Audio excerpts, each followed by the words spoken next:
sentait bon le bassin parisien. C'était un petit jardin. Les bonnes adresses de Marie-Do aujourd'hui, ça se passe à Giverny, à Saint-Paul-de-Vence. Bonjour Marie-Do. Ça y est, les couleurs picturales sont là. C'est ça, on va partir sur la route des peintres. Figurez-vous que sur la route des peintres, on va pouvoir y dormir aussi. Et là, c'est une chronique Made in France que je vous livre ce matin. Alors, de Giverny à Saint-Paul-de-Vence, de la Normandie à la Côte d'Azur, de Monet à Chagall, tout ça, c'est des lieux habités par les peintres et les artistes. Alors, notre première adresse, ça va être la Dîme à Giverny. Elle est à 500 mètres des jardins et de la maison de Claude Monet.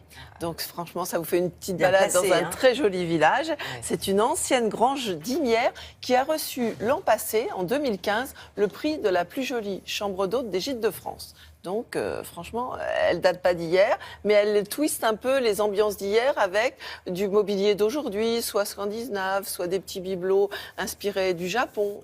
Donc, c'est quand même assez détonnant et c'est très joli. Et c'est pour ça que vous la proposez d'ailleurs. Voilà. Et ensuite, c'est l'embellie. L'embellie, c'est à Saint-Paul-de-Vence, sur les hauteurs de Saint-Paul-de-Vence. Et là, c'est une jeune femme qui est passionnée d'art, comme d'art de vivre, qui a composé ses chambres et ses suites en faisant appel à des artistes qui ont un vécu à Saint-Paul-de-Vence. Et puis, elle y a ajouté les œuvres contemporaines de Sébastien Di Natale, un jeune artiste niçois. Celle-là aussi, tout est twisté avec des maisons qui ont une vue panoramique sur la Côte d'Azur. Ça vaut le détour, quoi, en clair. Ça vaut le détour. Et puis Amandine qui cuisine, vous allez voir. Giverny. Un petit air de Monet. Non, vous n'y êtes pas tout à fait. Monsieur s'appelle Bonnet. Sa maison d'hôte, elle, s'appelle la Dîme. Les moines de l'abbaye de Saint-Ouen à Rouen, ils collectaient la dîme. C'est une maison qui date du XIIIe siècle. La dîme a arrêté d'être collectée à la Révolution. Et ensuite, en 1900, c'est un pépiniériste qui a racheté la maison. Donc, il était contemporain de Monet. Donc, on peut imaginer qu'il l'a fourni en plantes.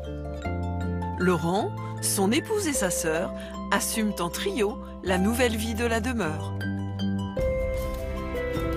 Nous avons des charpentes incroyables d'époque, en châtaignier. L'ancienne grange dans laquelle les moines entreposaient les récoltes.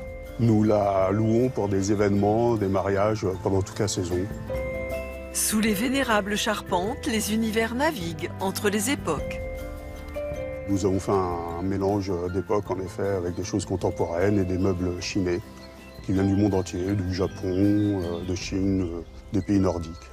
Et donc il s'agissait d'insuffler un esprit contemporain, tout en conservant les matériaux qui font le caractère de la maison.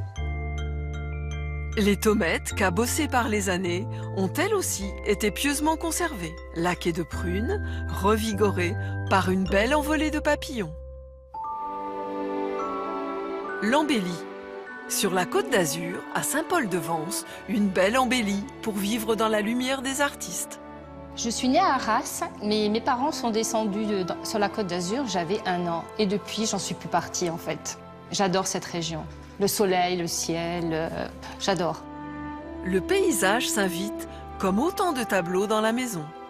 En habitant Saint-Paul-de-Vence, forcément, les chambres devaient porter un nom d'artiste de Saint-Paul.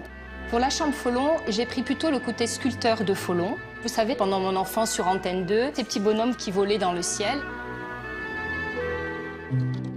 Chagall, pour moi, est un immense peintre. Il a passé 20 ans avec son épouse sur Saint-Paul-de-Vence. Il y est même enterré. La chambre d'un poète, Prévert. La réminiscence encore de l'enfance, le poème du cancre qui m'avait énormément marqué. La petite silhouette de Prévert avec son béret, avec la cigarette. Toutes ces silhouettes sont l'œuvre d'un jeune artiste niçois, Sébastien Di Natale. Pour illustrer toutes les chambres, j'ai fait appel à Sébastien Di Natale. David Bowie, Elvis Presley, Bono, Sébastien tire le portrait des rockers autant que des poètes. J'ai demandé à mon amie Amandine de venir faire de bons petits plats à la villa et elle est spécialisée dans la cuisine niçoise et c'est réellement un régal. La maison se referme sur son art de vivre avec cet insolite portail, lui aussi customisé par Di Natale. Salut les artistes! Et encore, on ne peut pas tout dire dans les reportages. Marie-Do, vous vouliez apporter des précisions sur chacun des lieux. Alors c'est vrai que la dernière adresse, elle célèbre L'art de vivre, vous avez pu le remarquer, dans son ensemble, elle fait appel à tous les sens. Et il y a un spa vraiment exceptionnel également. Et je voulais préciser que dans la première adresse, la Dîme à Giverny, on peut aussi organiser des réceptions. Un mariage chez Monet, c'est pas mal, par exemple. Hein. Comme dit Marido, ça jette. Ça en jette. Ça en jette, ça envoie. Voilà.